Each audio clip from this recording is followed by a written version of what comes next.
नमस्कार, मैं हूं अंकुर और आप देख रहे हैं सत्यहिंदी.com। आइए एक नजर डाल लेते हैं अब तक की सुर्खियों पर। उत्तर प्रदेश में पहले चरण का मतदान आज हो रहा है। इस चरण में पश्चिम के 11 जिलों की 58 सीटों पर वोट डाले जा रहे हैं। जिन जिलों में वोटिंग हो रही है उनमें शामली, मुजफ्फरनगर, मेरठ, बागपत, गाजियाबाद, हापुड़, गौतम बुद्ध नगर, बुलंदशहर, अलीगढ़, मथुरा और आगरा शामिल हैं।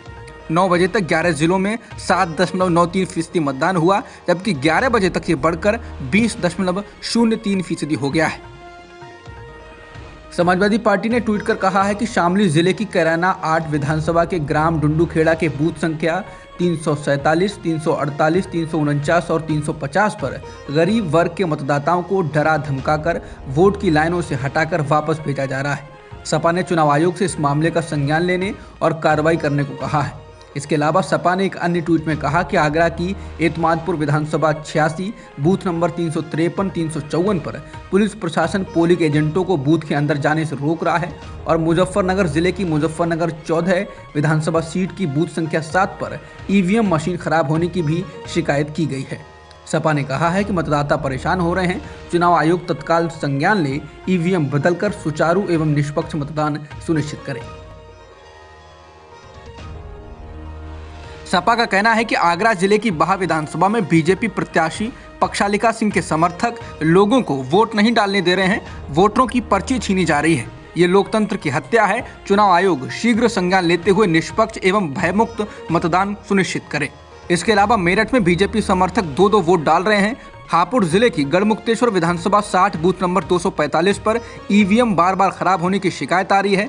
बुलंदशहर की डिबाई विधानसभा 68 के बूथ नंबर 1 पर मतदाताओं की शिकायत है कि ईवीएम में साइकिल का बटन दबाने पर लाइट नहीं जल रही है। इसके अलावा भी कईयों जगह पर सपा समर्थकों को वोट डालने से रोकने की शिकायत की गई है। आज पश्चिमी यूपी की 58 सीटों पर मतदान हो रहा है। इसी दौरान पीएम मोदी ने सहारनपुर में चुनावी रैली को संबोधित किया। उन्होंने कहा कि डबल इंजन की सरकार जो विकास का काम कर रही है उसको आगे बढ़ाते रहने के लिए यूपी में सरकार का आना जरूरी है। उन्होंने कहा कि उत्तर प्रदेश में 4 लेन से लेकर उद्योग धंधों तक का तेजी से विकास हुआ है। भाजपा जो संकल्प लेती है वो करती है। पीएम ने कहा कि हम गन्ना किसानों की ताकत बढ़ाना चाहते हैं, गन्ना किसानों को परेशान नहीं होने देंगे। तेलंगाना राष्ट्र समिति यानी टीआरएस के सांसदों ने गुरुवार को आंध्र प्रदेश पुनर्गठन विधेयक पर राज्यसभा में अपने हालिया बयान के लिए प्रधानमंत्री नरेंद्र मोदी के खिलाफ विशेषाधिकार प्रस्ताव पेश किया। इस मुद्दे पर सांसदों ने राज्यसभा में भी विरोध किया। ये प्रस्ताव एक दिन बाद आया है जब के चंद्रशेखर राव के नेतृत्व वाली टीआरएस और कांग्रेस के कार्यकर्ताओं ने राज्य भर में पीएम के खिलाफ राज्यव्यापी विरोध प्रदर्शन किया। मंगलवार को राज्यसभा में राष्ट्रपति के अभिभाषण पर धन्यवाद प्रस्ताव पर बहस का जवाब देते हुए मोदी ने यूपीए सरकार द्वारा फरवरी 2014 में संसद में आंध्र प्रदेश पुनर्गठन विधेयक को जल्दबाजी में पारित करने के लिए जिम्मेदार ठहराया था।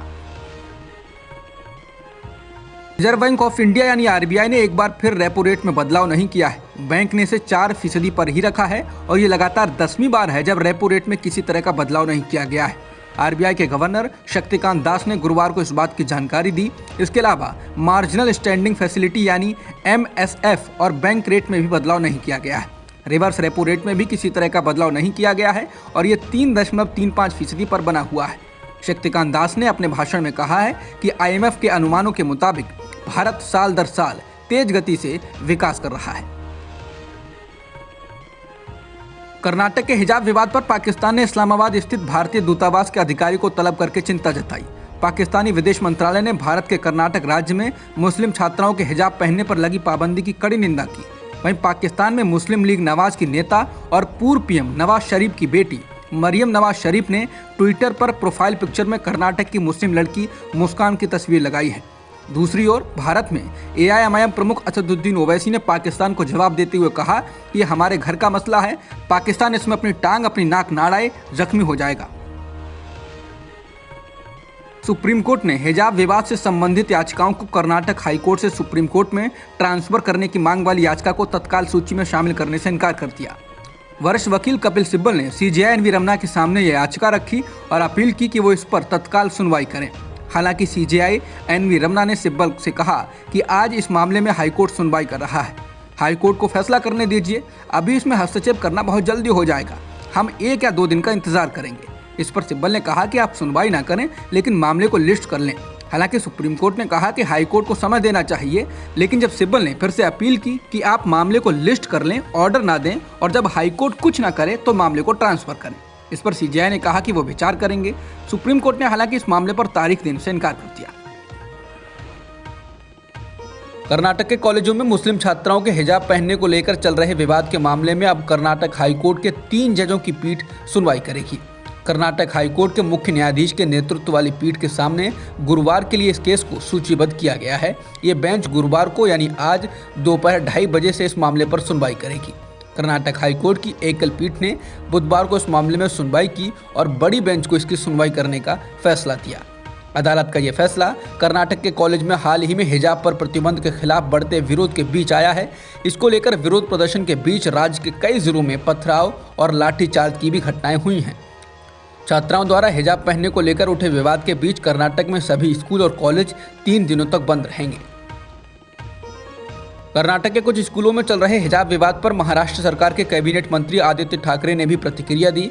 आदित्य ठाकरे ने कहा कि स्कूल में स्कूल यूनिफॉर्म के अलावा किसी दूसरी ड्रेस के लिए कोई जगह नहीं होनी चाहिए। ठाकरे ने पत्रकारों से बातचीत में कहा कि स्कूल और कॉलेज पढ़ाई करने की जगह हैं और वहां सिर्फ पढ़ाई ही कराई जानी चाहिए। आदित्य ठाकरे ने इस बात पर जोर दिया कि शिक्षण संस्थानों में किसी भी तरह की राजनीतिक धार्मिक चीज़ों को नहीं लाया जाना चाहिए। उन्होंने कहा कि शिवसेना का मकसद स्कूलों में बेहतर शिक्षण सुविधाएं देना है। भारत में पिछले एक दिन में 67,084 नए कोरोना संक्रमण के मामले दर्ज किए गए हैं, जबकि 1241 लोगों की इस दौरान जान भी गई है। इसके साथ ही देश में सक्रिय मामले बुधवार के 8,92,000 से घटकर 7,90,789 हो गए हैं। वहीं डेली पॉजिटिविटी रेट भी गुरुवार को 4.54% से मामूली कम होकर 4.44% हो गया है। अब तक की खबरों में इतना ही। बाकी खबरों के लिए बने रहिए सत्यहिंदी.com के साथ। सत्य हिंदी का ऐप डाउनलोड करें गूगल प्ले स्टोर पर।